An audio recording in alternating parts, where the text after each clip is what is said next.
Imagine waking up to news that India's financial fortress just got a golden upgrade. On October 10th, 2025, the Reserve Bank of India, RBI, quietly crossed a game-changing milestone. Its gold reserves surged past $100 billion. Not from a buying spree, but a whopping 65% rocket in global gold prices. In a world of shaky markets and geopolitical drama, this isn't just shiny metal. It's a signal for India, global economies, and you, the investor. Stick around as we unpack the numbers, the why, and what it means for your wallet. Hit that like button if gold's your jam. Let's dive in. First, the facts that fueled this frenzy.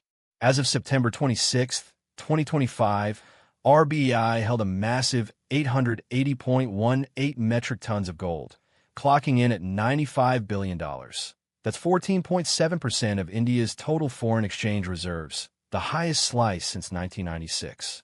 RBI only scooped up 0.6 tons in the last 6 months, peanuts compared to last year's haul. But boom, gold prices hit an all-time high of $4,381 per ounce by early October, before dipping to around $4,076. That's a 55% year-to-date leap, nearly doubling in 2 years. So, why is India and the world doubling down on gold? It's a smart diversification play. India's reserves were once US dollar heavy, like treasury bonds. But with currency chaos, wars, and inflation lurking, gold steps in as the ultimate safe haven. No counterparty risk. No bank can default on gold. Intrinsic value that transcends borders. It guards against dollar slides and flows like water in crises. RBI's move slashes fiat dependency, beefing up India's financial armor. Think of it as upgrading from a rusty shield to gleaming plate mail in a battlefield economy. India is not solo in this gold rush. In 2025 alone, central banks worldwide snapped up 166 metric tons in the first half, extending a post-pandemic binge. Markets.financialcontent.com. China, quietly stacking to boost the yuan. Russia, de-dollarizing like it's 1991. Turkey battles lira woes with gold buys. Poland and Hungary fortify against EU jitters. This isn't random. It's a global monetary remix, with gold as the star track. Over 1,000 tons bought in 2023 and 2024, and 2025's on pace. Central banks are rewriting the rules, one bar at a time. But hold up, gold's not invincible. On October 21st, 2025, prices cratered over 5%, the sharpest plunge since 2020, from $4,381 to around $4,100.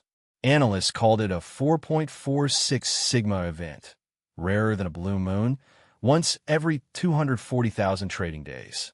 Blame profit-taking, dollar strength from U.S.-China trade buzz, and volatility whiplash. Silver tanked 6.8% to $48.89 per oz. Platinum 5.4% to $1,050. Mining stocks, Newmont down 10%. VanEck ETF off 9.5%, its worst day in years. Yet, gold still up 55% YTD. This dip? Just a breather in a bull marathon. While banks play chess, retail investors are in full sprint mode. Physical gold demand's exploding, mints overwhelmed. In the UK, Royal Mint's e-commerce hit record highs in October. Folks swapping bars for tax-free sovereign coins. Australia's Perth Mint? 75% visitor spike to 8,750 weekly, newbies and vets alike. Germany and Austria? Queues snake around gold shops, hedging euro fears. Demographics tell the tale. 60% repeat buyers stacking more, 40% TikTok-fueled rookies scared of macro meltdown. Gold's gone mainstream, from heirloom to hedge fund in your pocket. This correction spotlights the gold-dollar tango. Dollars flexing on trade hopes and rate bets, but long-term? Gold wins with U.S. debt mountains, stagflation ghosts, and emerging market de-dollar pushes. In a multipolar mess, gold's the neutral VIP. For markets, mining ETFs rebounding, but volatility's the new normal. Investors, take note. RBI's bet screams long-term gold glow. So what's your move? For Indians, RBI's signal boosts gold faith. Grab ETFs or sovereign bonds for easy entry. Globally, diversify 5 to 10% into gold to fight inflation and currency crashes. Physical? Cool, but digital's hassle-free. UK tip: coin swaps dodge tax.